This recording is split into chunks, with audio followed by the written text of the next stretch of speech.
Salut, c'est Léo, la chaîne Techmaker, et aujourd'hui on va parler du grand méchant pas beau piratage, et on va voir que, en fait, il est peut-être pas aussi néfaste qu'on le pense. En effet, démocratisé en masse avec l'arrivée des CD et surtout d'internet, il est aujourd'hui considéré par certains comme destructeur de beaucoup de médias. Et c'est peut-être vrai dans un sens, mais c'est pas forcément une si mauvaise chose, car il a aussi créé des habitudes qui ont donné naissance à d'autres services. Alors, aujourd'hui, on va voir ce qu'a provoqué le piratage et aussi comprendre pourquoi les gens piratent. Car, bien sûr, un des premiers arguments qui vient à l'esprit est pour éviter d'avoir à payer. Mais il y a clairement pas que ça. Au début, le piratage se limitait au partage de disques pirates de jeux. Ces fameux disques vierges qu'on gravait et sur lesquels on écrivait au feutre indélébile le nom de tel jeu, tel film ou autre album, et hop, on le passait à tous ses potes dans la cour de récré et on devenait le héros à qui on filait tous les jus d'orange de la cantine. C'était pas extrêmement compliqué à faire au vu des faibles sécurités d'antan. Souvent, il suffisait juste de graver le contenu du disque originel sur le disque vierge. Parfois, on devait écrire sur le CD la clé d'activation qu'on nous donnait dans la boîte et ça faisait l'affaire. Mais il fallait tout de même avoir acheté le premier disque pour le partager. Et vu qu'internet n'existait que très peu à ce moment-là, les vrais se souviennent d'AOL, le partage de masse n'était pas du tout présent. C'est avec la démocratisation d'internet que tout s'est très rapidement enchaîné. Ce magnifique outil qui permet de tout partager. Des sites web comme les magnifiques Skyblog qu'on essaie tous de cacher aujourd'hui, des vidéos Dailymotion ou YouTube comme celles que vous êtes en train de regarder en ce moment même, sur lesquelles d'ailleurs vous pouvez donner votre avis et mettre des petits pouces bleus en dessous, ou encore directement des fichiers de tout type, que ce soit légalement ou pas. Et bien sûr, c'est la seconde option qui va nous intéresser aujourd'hui. À la base disponible en téléchargement classique sur des serveurs, on est vite passé sur des solutions peer-to-peer grâce à des logiciels comme Emule ou encore LimeWire. Puis plus spécifiquement à l'utilisation de torrent avec des logiciels comme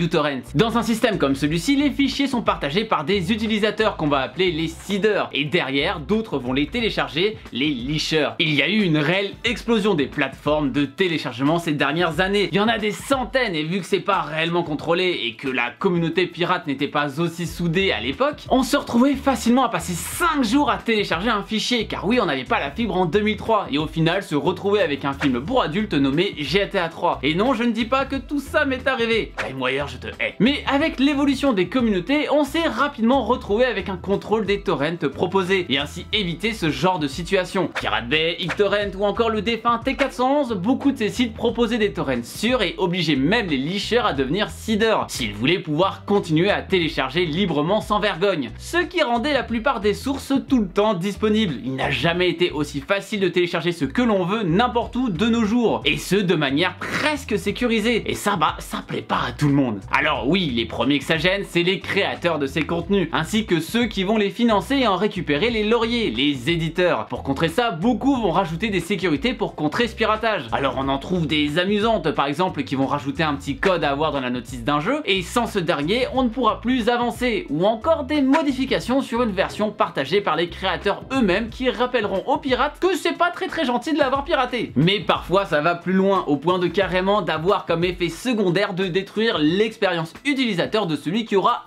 acheté son produit. Bah oui, pourquoi punir ceux qui nous font du mal alors qu'on peut punir ceux qui nous sont fidèles? Et c'est trop souvent arrivé. On peut prendre l'exemple de SimCity qui demandait une connexion permanente au net. Mais encore, ça c'est gentil car on va parler des DRM violents comme des nouveaux. Pour pas me répéter par rapport à d'anciennes vidéos, un DRM va être une protection qu'on va trouver sur un produit numérique et qui va réussir à détecter si la copie lancée est légale ou non. Le truc c'est que de base c'est assez facilement contournable par les équipes de pirates, et donc il faut faire de plus en plus sécurisé et par conséquent de plus en plus lourd. Ce qui fait qu'on se retrouve avec des jeux qui sont souvent plombés par le DRM, comme Assassin's Creed Origins qui tournait de manière complètement détériorée à cause de ces nombreuses surcouches de protection. Et le comble de tout ça, c'est que même un des nouveaux très sécurisé qui affirmait « Ouais, les pirates pourront jamais rien nous faire !» ne tient aujourd'hui rarement plus d'une journée. Alors, attention, ça ne veut pas dire que les jeux craqués vont forcément mieux fonctionner aujourd'hui que les jeux originaux, même si ça c'est déjà vu, car malheureusement le crack ne va pas supprimer le DRM mais seulement le rendre inutile. Le problème est donc bien là, les DRM ne servent à rien car ils sont contournés. Pourtant leurs effets néfastes, eux, restent bien là, et dans certains cas peuvent réduire les performances de près d'un tiers. Ça c'est déjà vu qu'un jeu se voit libéré de ses DRM une fois craqué, je pense notamment à Doom qui a été protégé pendant un temps, puis une fois que ces protections ont été totalement totalement violées par les pirates, bah elles ont tout simplement été supprimées. Dans ce cas-là, c'est tout de même 7% de performances qui ont pu être gagnées pour tout le monde, pirate ou pas. Et vous allez me dire, mais plutôt que de sécuriser à mort les jeux, de faire perdre des performances aux joueurs avec la vraie version, pourquoi pas détruire les sites de pirates? Et ça, c'est pas connaître internet, il y a eu énormément de tentatives pour ça. On connaît tous ce fameux Adopi en France qui a pu peut-être envoyer certaines lettres chez vos parents, mais ça n'a pas réellement eu d'effet, il a quand même pris beaucoup d'argent public. Pour ce qui est des sites de téléchargement, bah ça a marché à une époque de fermer tout ça, comme Mega Upload qui s'est retrouvé fermé du jour au lendemain par le FBI carrément. D'ailleurs, désolé pour tous ceux qui avaient payé un abonnement premium à vie, ça doit faire mal. Mais aujourd'hui, c'est plus trop possible au vu de la réactivité du net. Je vous ai parlé du TF1 T411, mais concrètement XTorrent est son remplaçant. Et pour Pirate Bay, à chaque fermeture du domaine, eh bien il y en a deux nouveaux qui arrivent, des miroirs. C'est donc une véritable hydre qui ne peut pas mourir. Aujourd'hui, la puissance est telle que plus il y a de tentatives pour fermer tout ça, plus la flotte devient puissante et s'arme en conséquence, ce qui rend le piratage encore plus populaire qu'avant les attaques. Mais alors, est-ce que tout ça c'est une guerre perdue d'avance? Bah non, mais cette solution de la protection lourde et de la destruction de ces sites ne sont clairement pas les bonnes. Et ça, beaucoup de studios l'ont déjà compris. Ça vous dit quelque chose, The Witcher 3? Eh bien derrière ce jeu avec l'ensorceleur, on y retrouve CD Projekt, qui ont pour mot d'ordre de toujours filer leurs jeux sans DRM. C'est d'ailleurs eux aussi qui possèdent la plateforme GOG, qui fournit tous ces jeux sans protection. Concrètement, ça veut dire qu'une personne peut acheter le jeu, puis faire tourner le point exe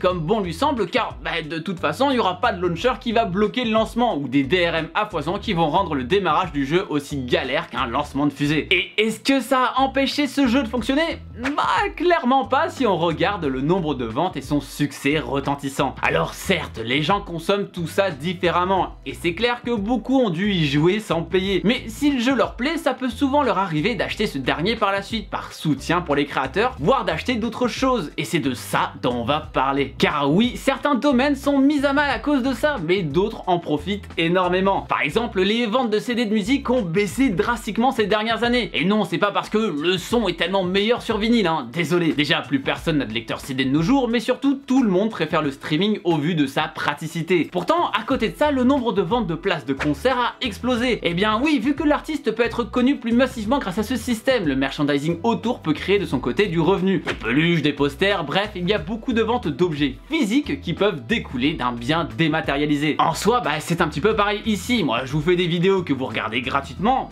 Même si vous regardez des pubs, donc c'est pas exactement pareil. Et à côté, ça fait aussi la promotion de ces magnifiques pulls que vous pouvez acheter juste en dessous de cette vidéo pour augmenter votre QI de 25 points instantanément. En dehors de ça, d'autres systèmes de consommation des produits ont été mis en place. On peut notamment parler de l'évolution du monde vidéoludique qui laisse la place au magnifique monde du free-to-play. Autrement dit, tu peux accéder gratuitement au jeu, mais derrière, tu pourras effectuer des micro-transactions dans ce dernier pour acheter, bah je sais pas moi, ces magnifique danse sur Fortnite pour ainsi montrer que t'es trop fort à tous tes copains. Alors, on peut aimer ou non ce qui arrive, mais l'évolution est plutôt logique. Vu que le joueur ne passe pas à la caisse au début, il n'ira pas sur une version pirate, mais sur la version légale du jeu, et sera bien plus facilement tenté derrière par mettre la main au porte-monnaie une fois qu'il aura une certaine attache. Et lorsqu'on regarde les chiffres d'affaires des différentes entreprises au fil des années, on voit bien que c'est le modèle free-to-play qui rapporte le plus. Après, malheureusement, il faudra toujours penser le jeu autour de ces microtransactions, et même si dans des cas comme Fortnite, et ici elles ne sont que cosmétiques, dans d'autres elles apportent un apport non négligeable sur des jeux multijoueurs, ce qui rend le truc bien moins fun si on ne dépense pas au moins 100 balles d'armes ou autres. Enfin, d'autres moyens de consommation sont arrivés. Je parlais du streaming à l'instant, et aujourd'hui la population entière a un compte Spotify ou un compte Netflix. Mais à l'époque, tout le monde avait un petit e-mule sur son PC pour télécharger tout ça. Finalement, les petits gars derrière ces applications se sont dit qu'il y avait un marché à prendre, bien plus pratique, et qui peut rapporter gros quand on voit combien Netflix arrive à générer chaque année, avec un chiffre d'affaires grandissant. Et pourquoi ça marche? Eh bien car c'est bien plus pratique que le piratage, vu qu'il faudra pas trouver un lien, vérifier que ce dernier soit légitime, et enfin prier que la qualité soit bonne. Ici on reste chez soi, on sait qu'on aura du contenu Full HD ou 4K avec des sous-titres et des langues accessibles facilement, sur du contenu récupérable légalement. Par contre, un autre problème arrive, la multiplication de ces plateformes et l'exclusivité, car beaucoup d'éditeurs ont vu le filon derrière et ont pas forcément envie de donner une part du gâteau à Netflix, en proposant leur contenu sur la plateforme du N rouge. Et c'est donc pour ça qu'on voit beaucoup de concurrents émerger. HBO Go, Disney+,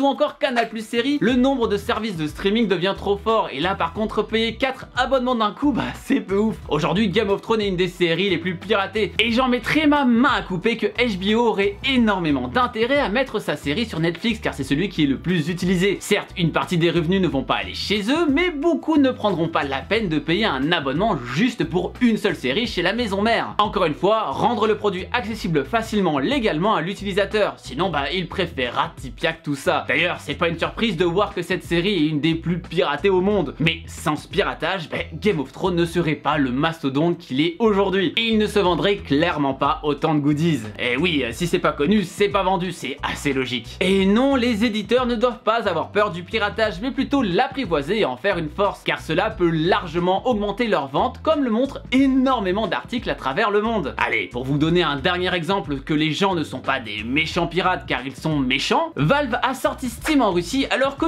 tout le monde leur disait que c'était la plus grosse bêtise ever, vu que ce pays fait partie des contrées où le téléchargement illégal était le plus développé. Résultat, eh bien la Russie est le second pays le plus actif sur la plateforme de Valve, avec un nombre de ventes impressionnant. Tout ça car le marché s'est adapté à la mère patrie. Et certes, les jeux sont 2 à 3 fois moins chers là-bas que dans notre hexagone, mais c'est adapté à cette région et vaut mieux générer moins que de ne rien générer du tout. En conclusion, oui, pirater ça reste pas très gentil, commencez pas à vous dédouaner, mais c'est souvent là pour répondre à un manque d'accessibilité. Et sans ce piratage à foison, on aurait perdu beaucoup d'œuvres, que ce soit des films, des jeux vidéo ou des musiques, au vu des protections tellement multiples qu'on peut voir malheureusement apparaître ici et là, et qui rendent le matériel de base inexploitable des années après. Et certes, des marchés vont mourir comme on l'a vu avec les Blu-ray, DVD ou CD, on peut déjà le remarquer à la fréquentation des vidéostores qui a chuté, même si je suis même pas sûr qu'il en existe encore. D'ailleurs, pas sûr que tout le monde sache ce que c'est aujourd'hui. Mais ça en crée d'autres plus pratiques et aussi finalement plus rentables. Le piratage répond à une demande qui souvent n'a pas d'offre. Et c'est pas en essayant de le tuer que ça va marcher, car comme on l'a vu, un pirate ne meurt jamais. Après, à chacun de trouver un juste milieu à tout ça. De mon côté, j'ai pu pirater des jeux par le passé lorsque j'étais jeune, et lorsqu'il n'était pas possible de les trouver sur Steam notamment. Mais de manière générale, je reste assez réglo. C'est d'ailleurs pour ça que j'ai quand même plus de 1300 jeux sur Steam. Mais pour ce qui est des films et des musiques, bah